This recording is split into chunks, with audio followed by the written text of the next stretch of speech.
بیسەرانی عزیز سڵاوتان لێبێت من یادگار فایقم ئەم شەو بە شێوەیەکی ڕاستەوخۆ لە شاری سلێمانی و بە دیاریکراوی بە سوپاسەوە لە دەواازە ستیەوە لاگەڵتانین بۆ پێشکەشکردنی مەڵقەی وێنە گەورەکە. وێنە گەورەکەی ئەم شەو تایبەتە بە قسەکردن لەسەر ڕیفراندۆمی سربەخۆیی و هەنگاونان بەرەو سربەخۆیی، بەڵام ڕەنگە گفتوگۆکانی ئەم شەوی ئەم بەرنامەیە هەندێک جیاواز بێت، چونکە چاودێران و ئەوانەی چاودێری دۆخەکەن بە شێوەک لە شێوەکان ڕایان وایە کە گۆمی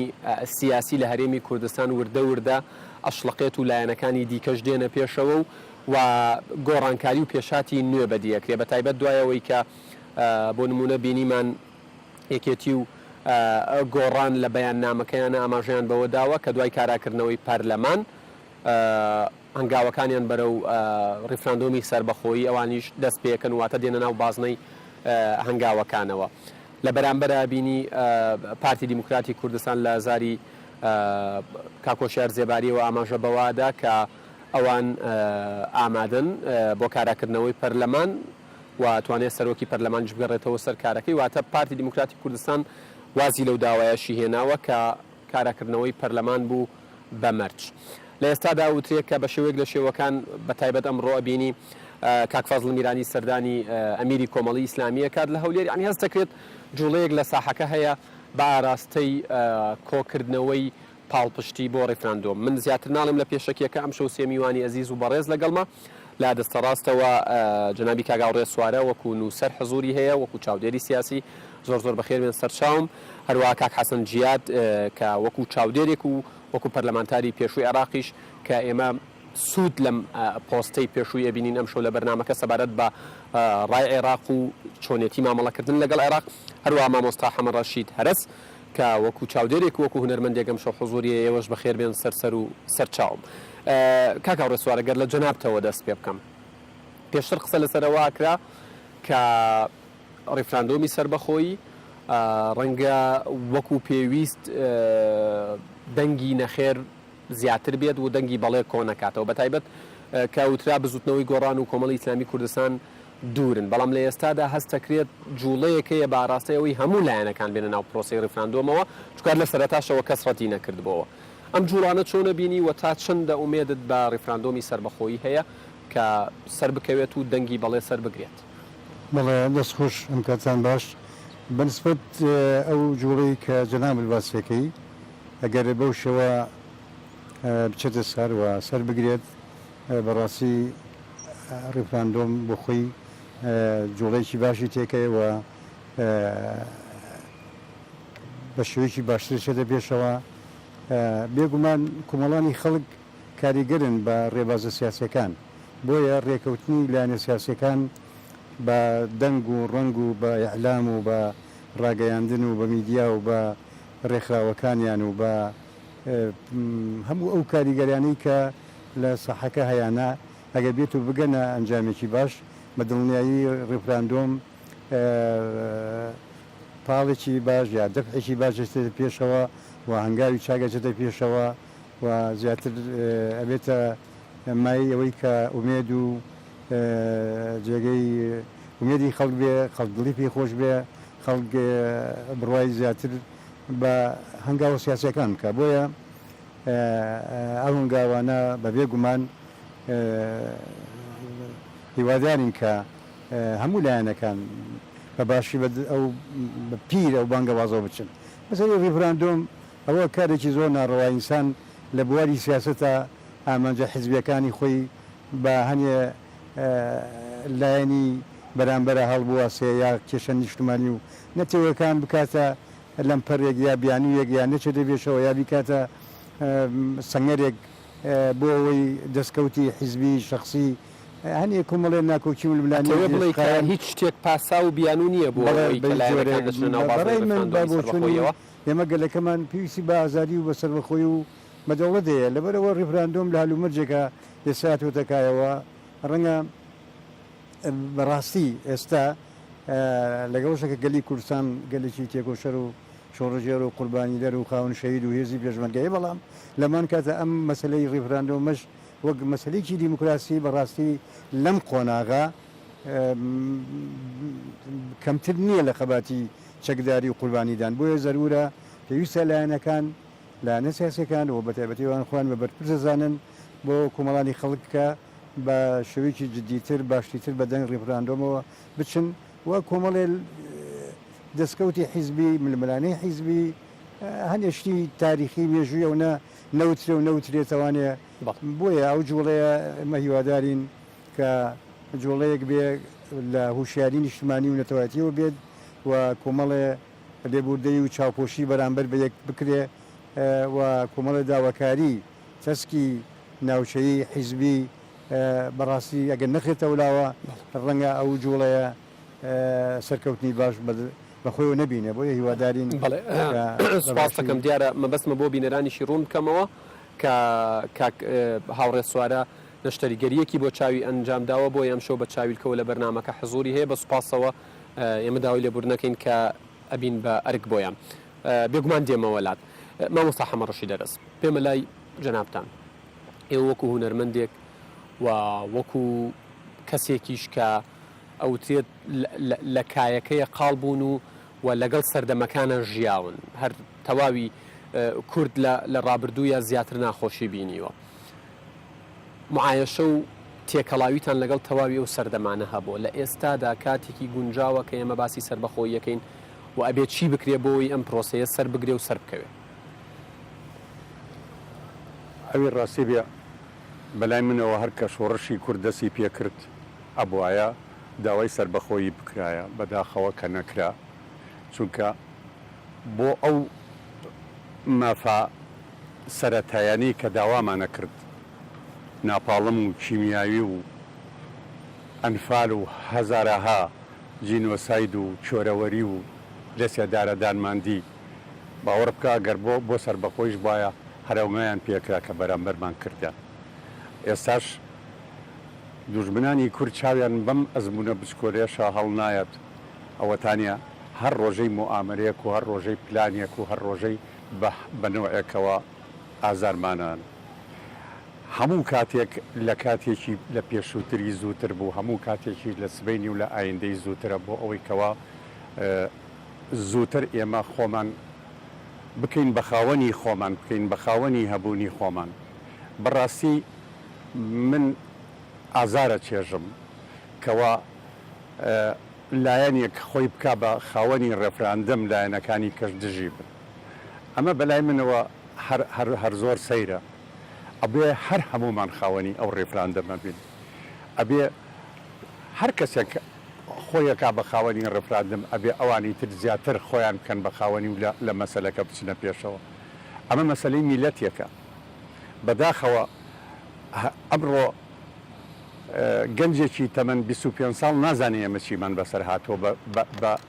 بەهۆی بێدەوڵەتیەوە بەهۆی بێکیانیەوە بەهۆی بێهەبوونیەوە نازانێکەوە چۆن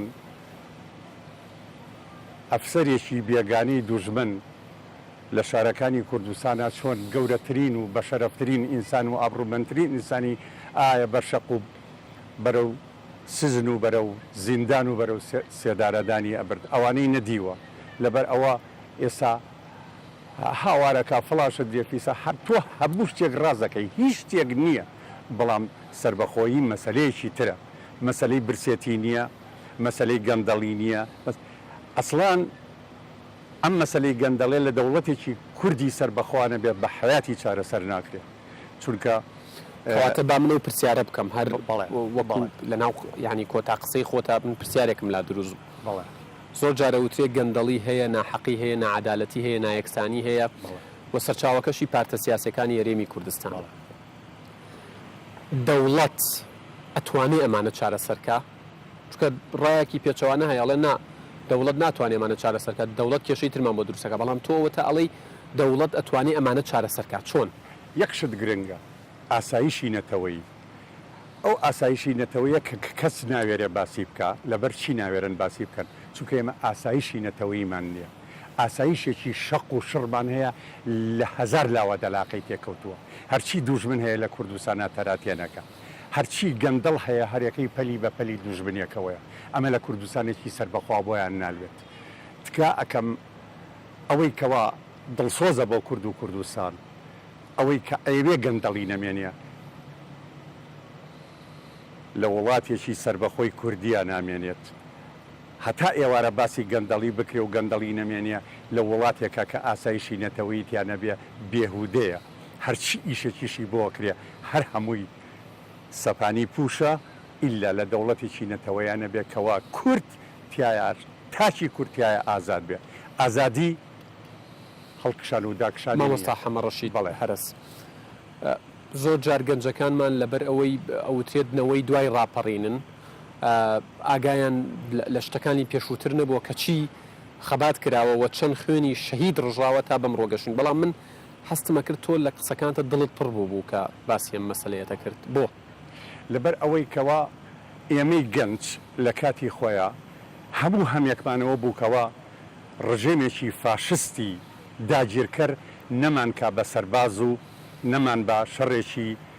شەڕێکمان پێ بکە کە شەڕی ئێمە نییە هەزارەها گەنجی ئەم کووردە لە کول و قوشبنی دنیا خۆیە شاردەوە ملیانە گرتووەیان بر بۆ ئەسکەری و لەولاوەمەیتەکەی بەمەیتی ئەیان ناردەوە ئێستا گەنجی کورد ئەمانەی نییە لەبەر ئەوە قسەی چی لەگەڵاکەی تێناگەکەوە ئێمە چ ئازارێکمان چەشۆ بەدەست بەعسەوە بەدەست لە زمانی پاشایەتیەوە تا عەبدولکەریم قاسم تا عەبدولسەلام تاوەکو بەعسی یەکەم تاوەکو زمانی عەبدولڕەحمان و بەعسی دووەم نازانێت چیمان بەسەر هاتووە بەدەست بێ دەوڵەتیەوە لە وڵاتانیشا کە باسی ئەمانەمانە کرد ئەمە یانوو کاکە ئێمە چی یارمەتیەکتان بین هەرچی یارمەتیەکتان بین ئەچێتەوە بازنەی دەوڵەتاکەتانەوە کە دەوڵەتی عێراق ئێوە وەرن داوای سەربەخۆیی بکەن ئێوە بن بە میلەتێکی سەربەخۆ ئەو وەختە ئێمە ئەتوانین قسەتان لەگەڵا بکەین و بەدەنگتانەوە بین سپاس مامۆستا کاک حەسەن دێمە لای جەنابەت ڕاستە ماشەڵڵا هێشتا گەنجن بەڵام ئێوەش پێشمەرگە بوون لە ئێستادا کە باسی سەربەخۆیی ئەکرێت هەستەکەنێکێک لە ئاواتەکانتان وردە دێتە دی ئەگەر ئاستەنگەکان بهێڵێت و کێشەکان چارەسەر بکرێت زۆر سپاس جارە قۆناغی یەکەم کێشەکانی ناخۆ چارەسەر بکرێ بێتە بەردی بناغەی ئەوەی کە ئێمە ناوێنین دەوڵەتی کوردستان باش بەبێ یەکریزی ناوخۆیی بەبێ تەفاهمی ناوخۆیی وەک ئەم مۆزەعابێ کە هەفتەی ڕابردوو هەبوو کوردستان دابەش بووە و بەم دابەشبوونە بەڕاستی نە لە دەرەوە احترامت هەیە نەخۆت سقەت بەخۆی هەنگاوەکانت بنێ و بڕێ بە ئارەسەیە کە ئەتەوێت دەوڵەتی کوردی دروستکەی طبعا هەر کەسێک بووتە پێشمەرگا نەبووتە پێشمەرگە بۆ حکمی ذاتی حەقیقی ڕاستە دروشمی بۆ قۆناغێک دروشمێک بۆ توارد گرتو حکومەتی عراقی مرکزی بێتە سەر مێزی گفتوگۆ بەڵام ئامانجی سەرەکیت ڕەنگە لەبەر داگیرکەران لەبەر ئەوانە نەچن بەگشتە هەمویان وەکو ئێستا تۆ باسی ئەوەت نەکردو کە دەوڵەتی کوردستانتە بێگینە هەموو خەباتگەڕێکی کورد لە سجن بووە لە زندانی سیاسی لەوەی کە لە هەموو شۆڕشەکانی کورد لە شێخ مەحموودەوە تاکوسە لە شێخ سەعیدی پیرانەوە تا ئێستا هەدەفی ئەوە بووە دەوڵەتێک بێتە ئاراوە و ئەویش وەکو هەموو ملەتانی دنیا مافی چارنی خۆنووسینی خۆی بنووسێ و لەساری دەوڵەتێکی سەربەخۆ بژی هیچ کەس نکۆڵی لەوە ناکە لەسەر ئەم مۆزوعی کە ئێستا جنابەت باسەکەی من خۆم پرسیارەکەکەم تەوقیت ئایا تەوقیتەکە چۆنە و هەنگاوەکان ینی تەوقیت و ئالیاتەکان با بڕێن باس بکەین من بەڕێی من دوو مەرحەلەیە مەرحەلەیەکەم تۆ جنابەت پێڵی ڕاپرسی سەربەخۆیی بەڵێ ئەمە کارێکە میکانیزمێکە ڕاپرسی سەربەخۆیی جای لەگەڵ ڕاگەیاندنی سەربەخۆیی کوردستان ئێستا کوردستان لە تەسریحەکان ئەمە ڕاپرسی ئەەکەین بۆ دەوڵەت ڕێی ملەتەکەمان وەرەگرین کە دەوڵەتی ئەوەیان نا دوایی هەوڵەدەین دەوڵەتەکە کاتی تر ئەلان دەوڵەتەکەکەن یعنی هەموو تەسریحەکان وایە لە یەکەم ڕۆژکە باسی ڕێفراندۆم کراوە من پێم وایە ڕێفراندۆم بۆ سەربەخۆیی مەرحەلەیەکە ئەم دووماگەی ماوە و خێرا ئەڕوا وەزعەکان ڕێخستنی ناو 76 ڕۆژێک بەڵێ ڕێخستنی ناوخۆ تەفاهمی هەموو سیاسەکان و لە پەرلەمانەوە بڕواوەکۆی داوا کراوە ئێسش پێ لەسەر داگرن و دوێنێش کۆبنەوەکان ایجابی بوون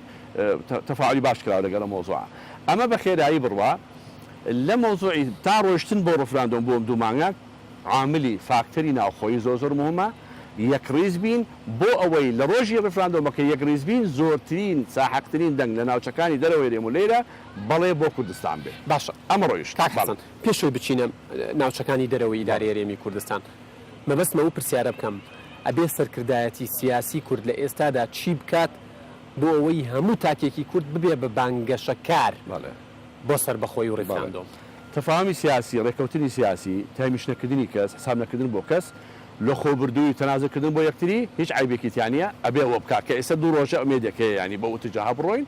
و مادام هەدفی گەورەمانە ئێمە بۆ دەوڵەتەچین ئەم شتانەی تەفعیل بکرێ و لە کوێوە بڕوا و قەناتەکە چی بێ زۆر ئاسانە ئەمانە وەسیلەن و کێشەی گەورەنین دەکرێت ئەمە بەڕاستی هەنگاو بە ئوتجاها بنێن و بڕۆین بۆ ئەو ئەمانەوێ تەفاعلێک هەیە ئێستا ئەگەر ئەمە بوو دڵنیان کە ئەو کاتە ڕیفراندۆمەکە بە زۆر بەخۆشی ئەچێ بەسەر بەڵام نابێ یەکشت ئێستا ئێمە ئەوەی مامۆستا باسی کرد ژیان زۆر مهمە گوزەران و ژیانی خەڵک هەست بکرێ خەڵک کە مشور ئەخورێ و دوای ڕفراندۆم باج بکرێ و ئەنگاوی عملی هەبێ بۆ چاکردن ژیانی خەڵک مەسەن کابرا ئەڵێ من دەوڵەتێکم نابێت لە 24 ساعت 4 ساعت کارەبای هەیە من دەوڵەتێکم نابێت مانگی ئەوە نەموچادە ئەمانە هەموو ڕاستن و دەبێ کاریشی لەسەر بکرێ و دەبێ حکومت مەسئول بێ بەرامبەرەوانە و هەوڵ بدا بۆ داهاتەی هەرێمی کوردستان کە هەیەی بۆ علاقاتێککە دروستی کردووە بتوانێت ئەمانەش بێنێتە ئاراوە بە خێرایی ژیانی خەڵک باش بکە موچەکە باش بکە ئەوانە باش بکە ئەمە پاڵپشتێکی ترە بۆ ئەوی خەڵک بچێ بەرەو ڕفراندۆم تۆ لایەنە سیاسەکەی وەکو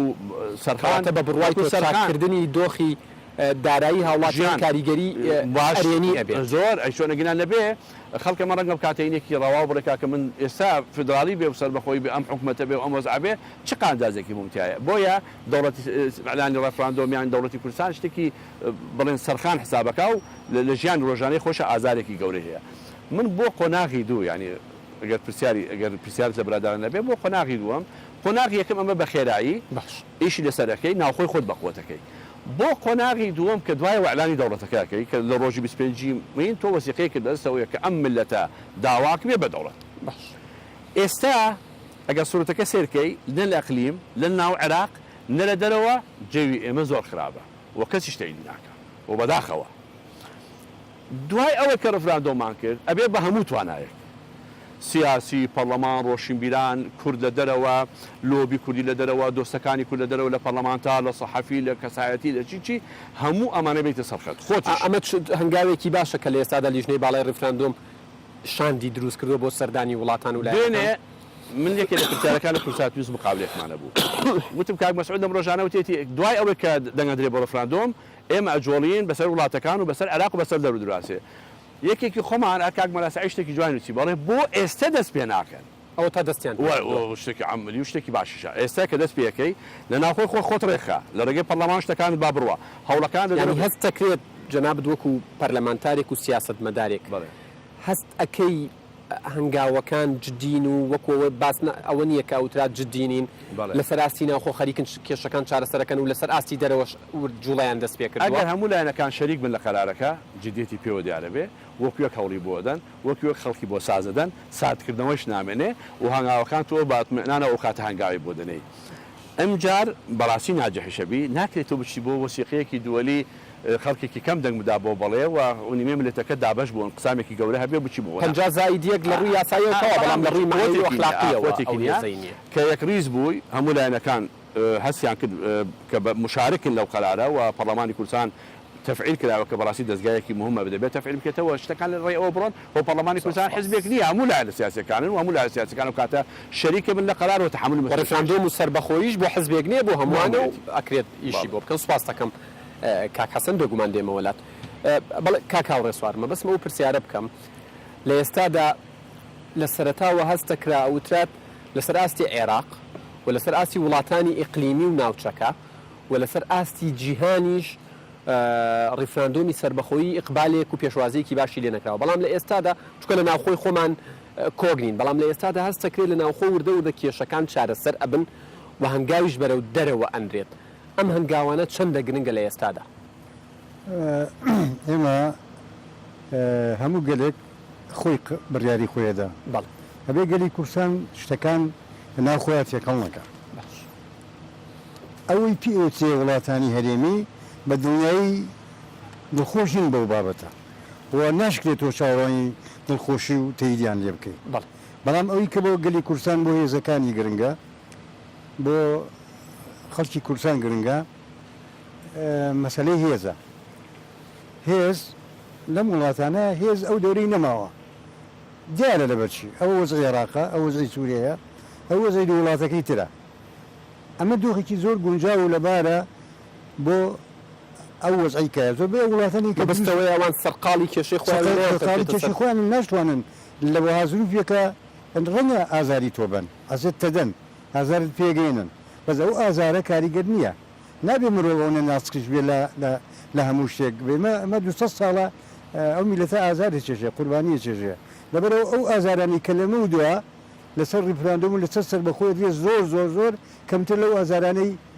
کە لەژێر دەستیان نابووین ئەبێ بە وردەکاری و بە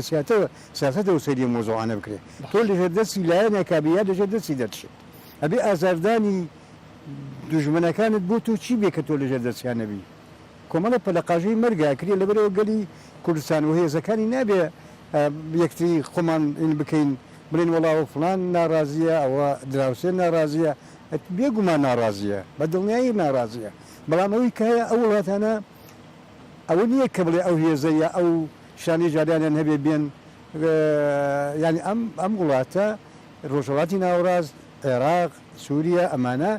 زیاد لە 20 دەوڵەتی تایە ناتوانێت حدودانە لاە وڵاتانی ئیقلیمیەوە بشکێندێ بەڵام ئازارت پێ ناگەین پێدەگەێنن ئەوە خاڵی تر بنسبەت وڵاتانی گەورەوە بە ئەوروپا بە وڵاتانی ترەوە کەوتوتە سەر خۆت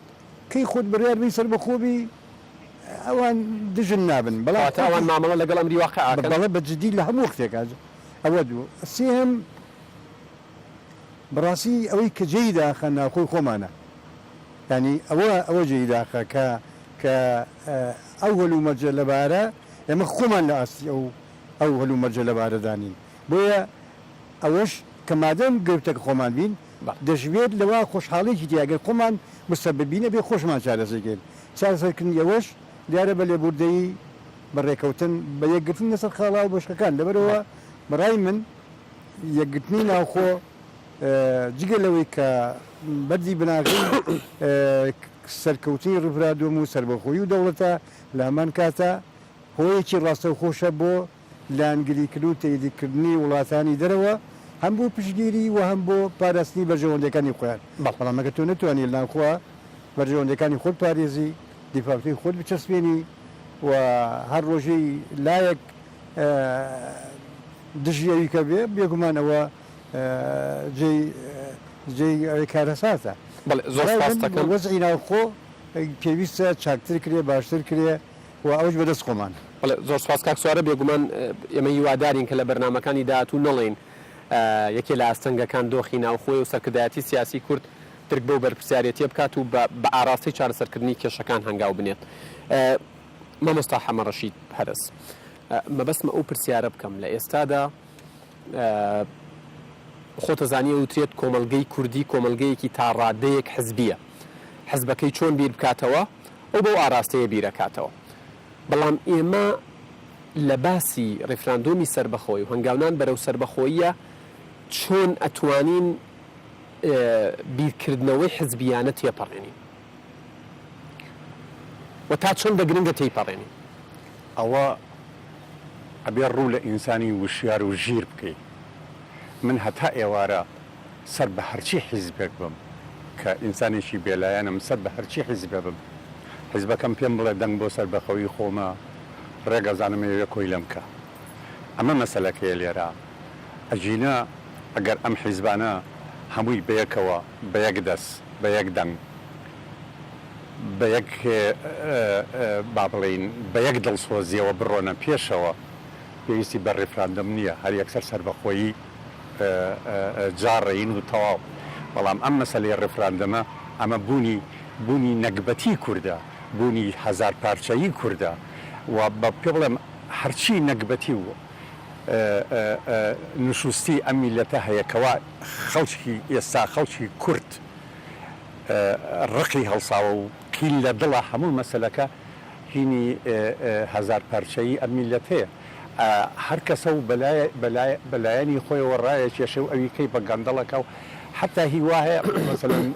بۆ ئەوەی کەوا گەندەڵیە خاتە ناو حیزبەکەی بەرامبەری وار بۆ ئەوەی کەوا بڵێ وەڵا بیکە بە مادەیەک بەدەستی خۆیەوە کەوا بڵێ گەندەڵە ئەمانە ئەگەر نمێنێ ئێمە پێواتە بێت واز لە یەکتر شکاندن و یەکتر سرینەوەش بێنین کاتە پێویستمان بە ڕێفراندەم نییە سەربەخۆیی جاڕێیت و تەواو خۆچکە ئەگەر ئێمە سەیری وڵاتان بکەین ئەم وڵاتانەی ئەفریقا کە هەمووی ئاڵاکەی لەندەتەوەی گرتوەکان ئەشەکێتەوە بۆ نمونە کە لۆمەمبا هاتە پێشەوە و دەوڵەتی کۆنغۆی جارڕا کەسێکی تیا نەبوو لە هەموو کۆنغۆ شادەی شەشی بداییە بێ من پێم سەیرەکە خەڵک شڕود بۆ دەوڵەتی کوردی دانێ سپاس دەکەم مامۆستا یەک ناوبڕی کورت وەرەگرم و قسەکانی خۆتت بیر نەچێتەوە کوردوەتەنی دێمەوە خزمەتت بەڵێ بینەرانی ئەزیز ناوبڕێکی کورت و لە دوای ناوبڕەکە بەردەوامە بین لەگەڵتان.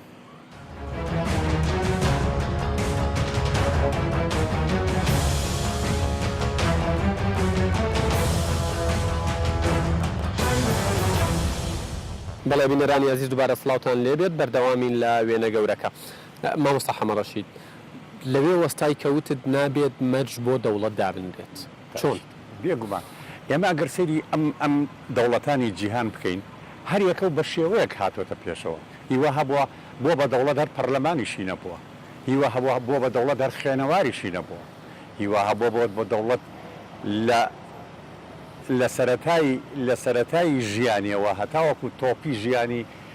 تا لووتکەی ژیانی هەر هەمووی گەندەڵی بۆ بە دەوڵەتیش مهم ئەوەیە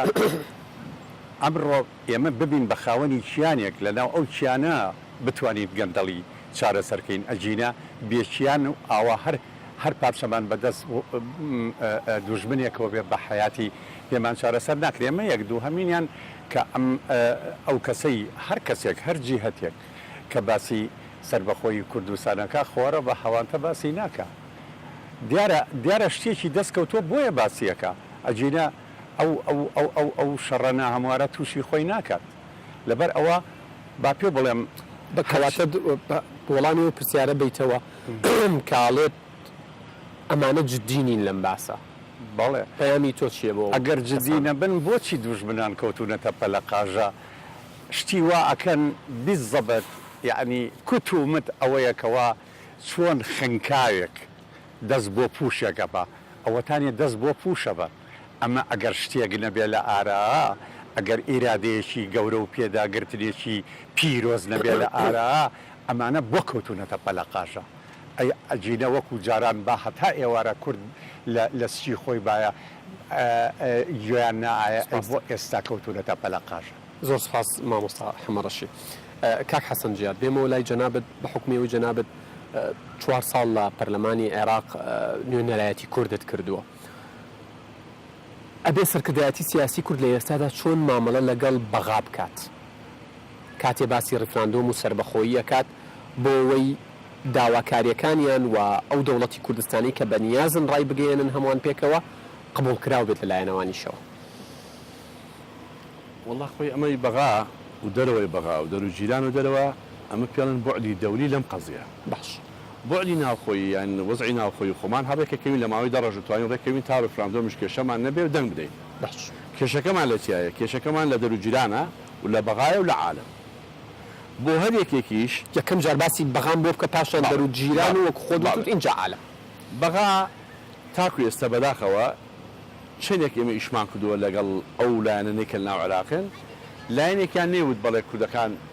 با دەوڵەت دروستکانیان ئێمە تەئیدی حەقتەقی مەسریانەکەین وە شتێکە بەڕاستی تا ڕادێکی شاوەڕوان کراوە ئەمانە بە عەقڵی وحدە وەتەنی عێراق وحدەی عێراق وحدەی عێراق بۆ خۆیان خراب ناڵێن بۆ خۆیان خراب ناڵێن بۆیە ئەو سڵتەیە ئێستا ڕەنگە ئەگەر کورد بێ دەوڵەت بەوازان کە ئەم سڵتەیە ئێستا سەبەبی تەقسیمی عێراق و سەبەبی ئەوەیە کە کورد بێ بە دەوڵەت وەکە کورد تەقسیم ناکە لەسەر جوغرافیای خۆی لە سەر قەخای کوردستانی خۆی دەوڵەتی خۆی دروستەکاوانە ئیش لەگەڵیانە بکەی تەشەنوژ نەبێ تیان بگەێنی و ئەمە حەقیق شەرعی و سوال ناکەیتەوە یعنی وان نەبێ بفکرێتەوە لە بەغا پێی بڵێ وەڵا قوربانەگە تۆ موافقە نەبی تۆ بە واضحی پێڵێ من بۆ شتێک ئەڕۆم کە حەقی شەرعی خۆمە بە پێی میثاقی ئومەم متحیدە قراراتی مهم دستوری عێراق مرۆڤ مافی مرۆڤ دەستوری عێراق ناڵێ بۆ دەوڵەتی کوردی بۆ هەرێم مەبەستم بۆ هەرێم تبعية بەڵام حتى دستوری عێراق لە دیباجەکەی فقرەیەکەیە ئەڵێ أن الالتزام بهذا الدستور يحفظ للعراق أمنه وسيادته واستقلاله يعني وش تاكدو كرد يعني تو اگر باش اداري وڵاتەکە نەکەی حەقی من نەدەی مادەی سەڵۆکی جێبەجێ دەکەی میزانەکەی پێچەوانەی ئەوە من التزامەوانی تڕوا بەڵێ شتێکی تڕوا شتێک دروستەکەی ئێمە علاقاتمان لەگەڵ لایەنەکانە هەموو هەیە ئەو تیمە ئێمە لە بەغا ئەم ڕۆژانە جارێتی وەفمانەچێتەوە بە بەغا زۆر بە ئەشکرا پێیان بڵێن ئێمە انسحاب ناکەین لەم شتا و ئەمە بەجددین وما حقي خومانا وما هموتان لم لا ولا ساكن كحقي خويانا وحق تكريم وصيل مارسي حق تكريم حق خويانا ورفراندوم لم لا عليهم بلام كديت موقف امره تحالفي وطني بياني كي زور راكي دركدوا على ما قبلنا كي كان رفراندوم ديجي رفراندوم من لاقليم كردستان ابي كرد شن حسابه ام ليدوان وبياننامه تندو يعني حرشا ميزان ابي كرد جيل لو قناتاني لقال اواني لتوا بتشي بو دروا كان اوش لدروي ضعيفه لدروي شيء زور قال كمان مشتي كباسك مشتي قوريه تو دوله دروسكي لدروا بداخل دونيش باسم كير دركوت اما ديار لهم مرحله علاقات دوري ما نبوا ليش استكان حفتا كان اشتكان رجل تشونه دروا بولاتان موتو دسي صدام بقرن دسي عبد السلام بقرن كجراين كيميائي مال لدرا اما لدفاع ابو خواخا بولاتك دفاع مال يبكى اخر كي فرنسا منطقه اماني دركوش صدوا اشتاوشتي بو بدك تشتكي باش بدو هي اب تجربه ريمي كروساني بدوات والاخواب زياده تجربه كايه استا دوای ئەوەی کە ڕفراندۆم کراوە ئێمە بەڵێ کەمان مسۆگر کرد دەنگی چاکمان وەثیقەیەکی دووەری مامەدەستەوەیە ئێستا سەیری مەشهدەکە بکەی ئەمە متحیدە زۆر بەداخەوە ئەڵێ ئێمە نوێنە نانێنین بۆ ئەوە کە ئەوە شتێکی سەیرە وڵاتێکە بکەین بۆی سەرکردایەتی سیاسی کورد وێنە گەورەکە منش باس ئەواکەم ئێستا یەکەم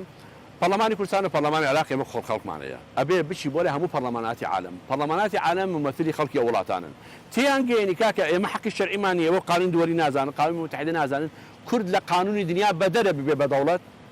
أميك يعني أبيك قناتي برلمانات وأنا بك أم علاقاتني كإسلام أنا سازي دين وآمادة بكينوا إما بدأنا صحفي دنيا هي لواشنطن بوست ولا صحيفة أمريكا كان بشجيل كرد كان صحافات ولا رأي عام بجولين صحافات وأنا ضفك على حكومة صحافات وأنا خد باش زاني ضصاتي شو ما بحقيقي تأثير البرلمان كان شامكا أبي قنوات صحافة مثقفيني إما صحفيين إما تيم يعني جورة صحافية كي ليستادا يعني دايما شاوديريم كربية للتويتر ولا كان على كاني راجعندنيش تنادوا بابتانا أكاب عربي وبإنجليزيش كدجي كرد وسربخوية أبي أما شون معاملة لقال كريم أجنبين نا كردن بداخوا من باس اجنبي كان كم روب كيتا او صحيفانا مثلا تشجيل كرد كان وانا اما سي مثلا منيك باسكم حفتي رابري ريبورتاج كبير حزب عمالي بريطاني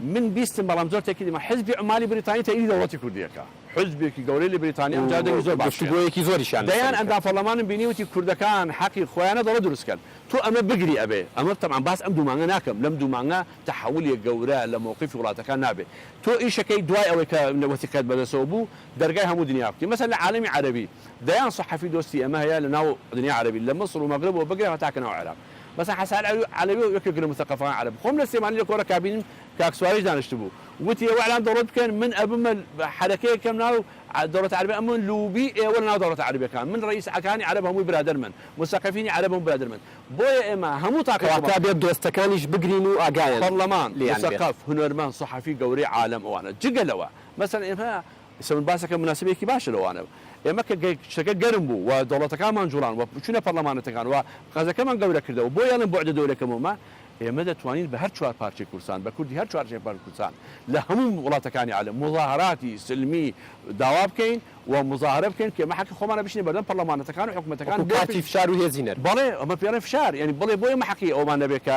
دەوڵەت بین و ئەو حرەکەیە لە ئەوروپا بجوڵین لە ئەمریکا بجوڵین لە وڵاتەکان بینین بۆیە خەباتی جەماوەری إعلامي ثقافي سياسي دبلوماسي برلماني همو يخين دوای فترەیەک دەرێکی ئەو دەنگانەی کە ئێستا نەئن بەرامبەر ئێمە یان ئەبن بە محاید بەرەبەر ئەوانەیش کە محایدن تەیدی ئێمەکەن ئەمەش پرۆسەیەکی دوورودرێژ و چاک بێگومان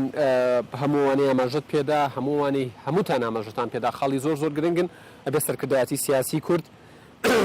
ئەگەر تا تەشگوێری نەگرت بێ لێرە بە دواگوێ بگرێت چکە پرسەکە وەکو خۆت ئاماژەت پێدا دەوڵەتی کوردیە کاک سوارە بێمەوە لای جەنابەت هەندێک جار هەست ئەکرێت بەرەیەک هەیە بە ئاراستەی دژایەتیکردنی ڕیفراندۆمی سەربەخۆی و بە ئاراستەی ئەوەی کە دەنگدانی نەخێر زیاد بێت پەیامی تۆ بۆ ئەوان چییە وەکو کەسێک کە ینی سەردەمێکی زۆرە تۆ باسی سەربەخۆی یەکەی بەڵێ ئێمە مشکلەی ڕووناکبیری کورد مشکلەی گرفتی حیزبی کورد بریتە لە نەبوونی دیدگایەکی سەربەخۆیی ینی ئاساییە کەسێ لەگەڵ کەسێ نەگونجێ جیاوازی هەبێ خلافی هەبێت ناکۆکی هەبێ ئەبێ بڵین ئاساییە ئەگەر لە ڕاستیە جیاوازی شتێکی ئاساییە نەگونجان شتێکی ئاساییە بەڵام بوونی ئەو نەگۆژای و ناکۆکیی بگاتە مەرحلەی عیدایی ئەمە نە لە فەلسەفە هەیە نە لە زانستی سیاسەدا هەیە نە لە قانونە هەیە نە لە تەتەوری تەبیعی میلەتێکە هەیە باش گەشەی میلەتێک ڕێگە نادا بەوەی تۆ ناکۆکەکانی ناوخۆ بتەقینیتەوە من پرسیارێکەکەم لەوانەی کە ڕیفراندۆم ڕەبزەکەن بار سەبەبێ بێ بار پاسایە بێ لەوانەی دەوڵەتی کوردی ڕەبزەکەن چیان نەبێت پێت وایە بەدیلێکیانە بێ من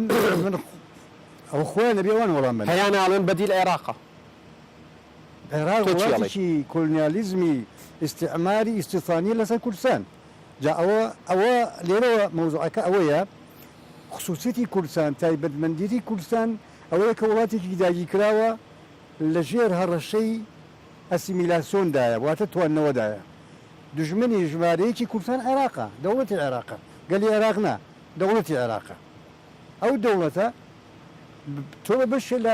لە عێراق زانێ مەسەن بەریتانیا سەدان دەوڵەتی دایی کرد ناوی هیندستان بگۆڕێ بە هیندستانی نەوت ڕۆژهەڵاتی بەریتانیا یا شیمالی بەریتانیا یا جەنوبی بەریتانیا یا وەسەتی بەریتانیا نەیوت تۆ ئێستا کوردستان تەمسە بێ عەرەبت بۆێنێ ئیستان تەکە تۆ تەژیرەکە تەرحیلەکە ئەمە تایبەتمەندی کوردستانە تۆ پێویستی بە دەوڵەتی کوردستانەیە ئەم تایبەت لە ڕۆژانی پێشوو گوێم لە پەرلەمانتارێکی کورد بوو لە کەناڵێکی عەرەبی وتی شیمالی عێراق ئەم تایبەتمەندیە وا لە تۆکە کە تۆ پێویستە دروشمی سەربەخۆیی دەبێ من قەینات تۆ خلافی حیزبیە لبە هی بابە جیم با خلافی دالبێ گرنگ نییە بەڵام تۆ لە کێشەی ڕئیسیە تۆ خلافی سەربەخۆیت من پێم وایە ئەوان ئەو لایەنانەی کە سەربەخۆی و ڕیفراندۆم و دەوڵەتی کوردی ڕەتەکەنەوە لە بنەڕەتا بڕیان پێی نییە ئەینا منیش زۆر حیزبێ بەدڵم نییە ڕەنگە پێم ناخۆش بێن ناوەکەشی بیستم بەڵام پێخۆشبوون بڕواان پێنیە لەسەر بنەمایەکی فەلسەفی یاخود بڕواان پێنیە لەسەر بنەمایەکی ئەو شگەتەوە زۆر جار یەکێ لە زۆر بیرمەندی سیاسی ئەڵێ زۆر جار جەهالەت نەزانین تێکەڵ بە خیانە دەبێت من ناڵەمانی کە دەوڵەتی کوردی ڕفراندۆم سەر بۆ خۆی ڕەتەکەنەوە خاینن بەڵام بە جۆرێک لە جۆرەکان نەزانین تێکەڵ بە دژومنایەتیە بێت تێکەڵ بە بەداخەوە ئەو شەبۆیە ڕەتکردنەوەی دەوڵەتی کوردستان و دانانی پاساو و هیچ پاساوێک نییە کە تۆ دەوڵەتی پێڕەت بکەیتەوە ڕیفراندۆمی پێڕەت بکەیتەوە هیچ پاساوێک من نایبێت من زۆر حیزبێ حەزاکەم ناویشی بیستم بەڵام من مەجبورم مستەڕم ئەمە علمی سیاسەوە بەم نەڵێ فەلسەفەوە بەم نەڵێ کە تۆ دەوڵەت کورد ئەبێ سەربەخۆ بێت ئێمە دەکرێت لە ناو سەربەخۆیی کوردستانە لە دەوڵەتی کوردستانە شەڕی دیموکراسی بکەین شەڕی وەکو مامۆستا هەمەڕەشی فەرمووی کە بەر لە بەرنامەکە ئاماژت بە قسەی بەرپرسێکی باڵای یەکێتیدا من کێشەم نییە ناویشی نەڵێ بەڵام قسەکەی سەبارەت بەوە بوو کە گەردەوڵەتمان هەبوایە چەندین جۆری حکومڕانیمان حکومەکە دیکتاتۆریە ڕەبزەکەی شۆڕشی بەرامەرەکەی انقلابی لێکەی مەلەکیەکەی بە جەمهوری جەمهوریەکەکەی بە مەسیحی مەسیحەکەی بە ئاینێکی تر ئەکەی بە کۆمۆنیست ئەکەی بە شتێک ئەوە زۆر سپاس میلەتەکە بڕیارە من دەوڵەتی دەوڵەتی کوردی یا هەموو دەوڵەتێک لەسەر ڕێگە دروستە بێ یا بە تەتەوری تەبیعی کە ئێستا نەماوە تەتەوری تەبیعی میلەتێک بێ بە دەوڵەت ئەوە نەماوە لەو کاتێک کە ئیمپریالیزم دروست بوو لە 300 ساڵەوە پێشەوە ڕێگە بە تەتەوری تەبیعی نادێت تۆ بی بە دەوڵەت دوو ڕێگەی ترمان لە پێشە یا وڵاتێکی هەڵوەشێت بۆ نمونەکو سۆڤێت وەکو عوسمانلی وەکو یوگۆسلاڤیا وەکو چکۆسلۆڤاکیا یا ئەوتە بە خەباتی شۆڕەژێرانە هەردووچی لەبەر دەستگەلی کوردایە وڵاتان هەڵوەشاوە پێویست ناکەین بچین پێینەوە پەڕۆیەکەین و بیدورینەوە وەکو 2000 یەک غەڵەتمان کرد قەیناکە 2003 غەڵەتمان کرد قەین هەمیش بۆ غەڵەتا بڕینەوە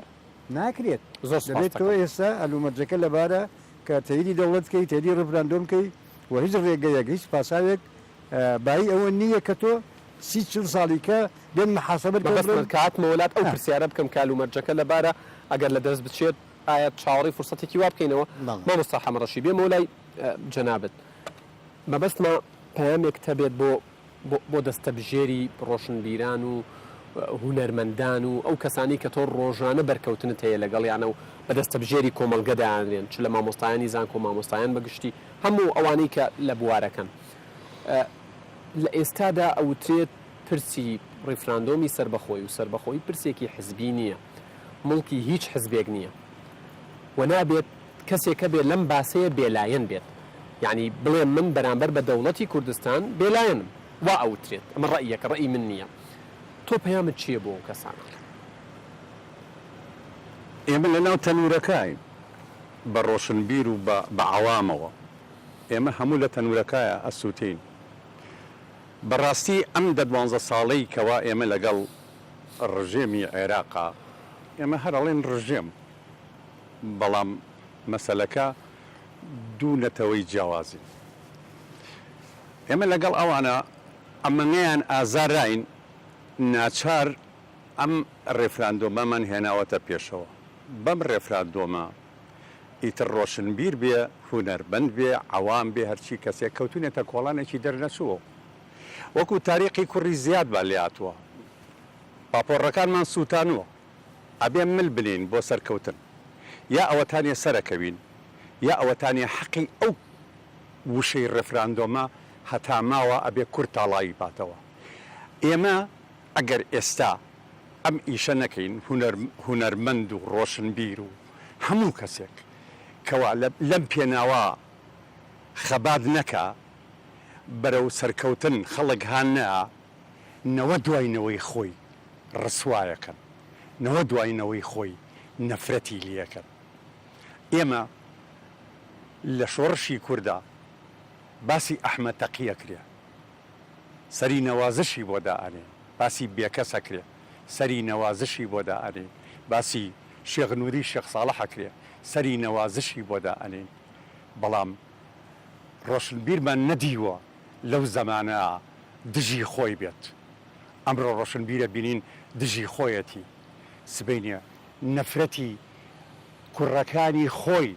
ئەبێ ڕوبەڕووی بێتەوە ڕوبەڕووی نەفرەتی کوڕەکانی خۆی بێتەوە من کەسێکم وەکو هونەرمەند هونەرمەندێکی ئەم نەتەوەیەم نە هونەرمەندی حیزبم نە هونەرمەندی کەسم نەهونەرەکەشم ئەکڕێت نە قەڵەمەکەشم ئەکڕێت قەڵەمی من بۆ فرۆشتن نییە گەروی من هەناسەی من داهێنانی من بۆ فرۆشتن نییە بۆ سربەخۆیی کوردستانە ئەو سربەخۆیە هەر کەسێک بیکە ئەو سربەخۆیە هەر کەسێک بیکە سەری نەوازشی بۆدا ئەنێم وەرە تۆ ناڵی فلان کەسێکە بۆی نەکەم فەرموو تۆ بیکە با ببم بە دەروێشت فەرموو تۆ بیکە با لە دواتەوە بڕۆم فەرموو تۆ بیکە با چەکەکە بۆ هەڵگرم یا وترێت بڕۆن مادام جددینین بڕۆن دەنگ بە بەڵێ بدەن با زۆرترین دەنگ بە بەڵێ بێ بزانم ئەیکەن ئەمە ژێکێکە لە قسەکە من بەڕاستی یعنی بەڕاستی نۆعشتێک لە پشت ئەو ڕۆشنبیرانەوە بینم کەوا کارێکی وایان کردووە خەڵک ساردکەنەوە نۆعشتێکە بینم قێزی لێکەن هەندێک جارە وترێ خەریکن لۆبیش دروست ئەکەن بۆی بگەڕێن و دەنگی نەخێر کۆ بکەنەوە کاک حەسەن جیاد جنابتان بە حکمی ئەزمموی خۆتان لەگەڵ دەوڵەتی عێراقی و لە پەرلەمانی عێراق و لەگەڵ ئەو پەرلەمانتارانەی هاوڕێتان لە نەتەوە جیاوازەکان لە ئێستاە بە بڕوای تۆ پەرلەمانتارانی کورد وەکو یەک جسم وەکو یەکتن ئەبێت چی بکەن و چۆن ناکۆکیەکانیان بخەنە لاوە ئەوەی ناکۆکانیان بخەنە لاوە لە کوردستان ئەو دەست پێکە عادەتە لە کوردستان ناکۆکی لە بەغاش ناکۆکی سەگەر لەکیری جیایە ئەو چێتە کۆبنەوە ناچی ئەمڕۆ وفدێکی کوردستان سەردانی عەمار حەکیمی کرد ئەگە بینی بێتان ئەم کۆبنەوەە باشە و بێ بە سەراحەتیش قسەی لەگەڵا بکەین عەمار حەکیم لەماڵەی عەمار حەکیم دۆستی کوردە ناکری ئەو بێتە قەڵغانی ئەوەی دژایەتی ڕفراندۆ بکە عەلە ئەقەل پێی بڵێن وڵی کاکە ئێمە بۆ تجارڕۆین و حەقی تەبیعی ملەتێکە تۆ ناکرێت زدی تەتەلوعاتی ملەتێک بی و حەق بدەی بە خۆت کە کورد نابێ بەرەو دەوڵەت بڕوە یعنی ئەوەی عەمار حەکیم حەقە پێی بڵێن کە بە عەمار حەکیم دەتوانی بە خەڵکی تریش بڵێ بە عەمار حەکیم دۆستی ئێمەیە ئەمڕۆ وفدێکی ئێمە لای بوو من نازانم باسی چیان کردووە بەڕاستی هەروەها گروپەکانی تر یانیەکرێت چاوەڕێ ئەوان بکەین کە بڵێن دەستان خۆش بێت و بەردەوام بن و ئێمە لەگەڵتان هەر بەتاتە شتێکی فروشتێکە لەگەڵی نەبێت ئەوان عراقێکی موحەدی خۆیانیان ئەوەکە ئەو ئێمە ئەو حکوومەتەمان بمێنێ و ئاوا سەیری ئەماکەن ئەمە بەشێکی قسەکەیانە ئێمە دوو لایەنی هەیە بەڕاستی قوتە دابێ ئێمە لە مۆزوع من حەزەکەم شاد بۆ بدەم ئێستا بە تایبەتی لە دەرەوە ئێمە لە شەڕی داعش سمعەتێکی باش پێیا کرد و لە حیاتی ئەوە شخصاتی عالمی سەردانی کوردستانی نەکردو. ئیسا حەقا ئێمە وەکو قەرزێک داوای لێ بکەینەوە. ئێوەڵێن کوردوا شەڕی کرد و تیرۆری شکان نەجاتی عالم هەموو شەڕی کرد. پاداشتی ئێمە هەرچی هەر کۆمەڵێک ساڕ و خوشتمان بدەنێ بەس بۆ شەڕەکە یان پشتگیری سیاسیمانە کرد. سمعەتێکمان هێنا لە شەڕی داعش بەڵام لە تەجروبەی هەرێمی کوردستان لە ئەزمموی هەرێمی کوردستان خەلیلی گەورەمانەیە. ئێمە مانەوێت بە دەرەوە بڵێن هەم دژی تیرۆرین ئێمە هێزێکین کە لە مەنتەقە دروست بین هەم تەجروبەیەکی دیموکراتی زۆر جوانە بین بۆ ناوچەکە بەڵام نابێت تۆ تەرجمەکە تایرە لە قورچەقی بێ بۆی ئەم حەلەکەی کە ئێستاکەی بێ زۆر خێرایی بکەن لایدان ئێمە زۆر جوان بووین بەڕەنگە بەرە 8 ساڵ بەرە 10 ساڵ زۆر جوان بووین هەموو تەجروبەی دیموکراسی لە کوردستانەیە هەموو تەجروبەیەکەم و کوڕیوانەیە بێ ئەبێ زوو ئەمانە بەلاوە بنین تەجروبەکەمان بگەین سەر چکە دیموکراسیەکە جوانەکەی خۆی و بڕوا و شەڕی تیرۆر ئەم دوو شتە جوانە وای لێ بکەن مجتەمەعی دووەریش پشتگیری ئێمە لەسەر چی بکات پێیان بڵێن ئێمە لە شەڕی داعش دەوری ئەساسیمانە بوو دژی تیرۆر بوون و خۆتان ئەڵێن هەموو بەشەریەت قەرزداری کورد و پێشمەرگە و یەکپەگەوانەیە لە هەمان کات ئێمە تەجروبەکەمان لەنگی زۆر گەورەیتایە دەبێت بە خێرایی چاکی بکەین بۆی لە ئەوان بڵێن تەجروبەکەمان چاکە و ئێمە تەجروبەیەکی جوانی دیموکراسی کە ئێوە عالم متدەین متمدن پشتگیری لە تەجروبەی دیموکراسی وانەکەن ئێمە ئەوەی کە ئێوەتانە لە ناوچەکە طبعا صعوباتی ئیقلیم وانەمێنێ بە دەواازەی ئێران کێشەکانی ناوخۆ چارەسەر کراوتت بە شێوەیەکی خۆیی کێشەکانی بەغدا و پەرلەمانتارەکان ئەو پەرتەوازەی لە نێوان فراکسیۆنە کوردیەکانێ چارەسەر بێ ئەو کاتی ئەو پەرتەوازەی وەکو گریمانەیە قسەی لەسەر بکەین کۆتایی دێت و بە یەک پێکەوەکارەکەن ئەبێ چی بکەن ئەرکیان چییە لە بەغا کاکە ئەرکەکەی مەرحەلەیە کەمیان ماوە بۆ پەرلەمانی عێراق ئەم بینەکەی ئەمە پەیامی هەرێمی کوردستان پەیامە بەرە ڕفراندۆم هیچ مناقشەیان نەکەن ئەوانش عاید حزبەکانی خۆیانن و عاید ملەتەکەی خۆیانن بۆ ناکرێ ئەوان عەکسی تیجای ئێمە مەلە بکەن دووەم هەمومان لە مەرحەلەیەک لە مەرحەلەکان پێویستیمان بۆ بوو وحدەی وەتەنی عێراق و فیدراڵیمان تەثبیت کرد بەم فیدراڵی ئێمە قۆناغێک چوونە پێشەوە 17% موازنەی عێراق بۆ ئێمە هات گەشتون باشمان کرد مەرحەلەیەکمان بڕی یعنی ئێمە نابڕێنەر فیە گەورە بدەین بەسەر عێراقیی بۆ ئێمە نەکرد میزانێکی گەورە هات ئێستا میزانەکەی بڕیوین و تەعاملیشی بەڕاستی ئەم 4-5 ساڵی ئەخیری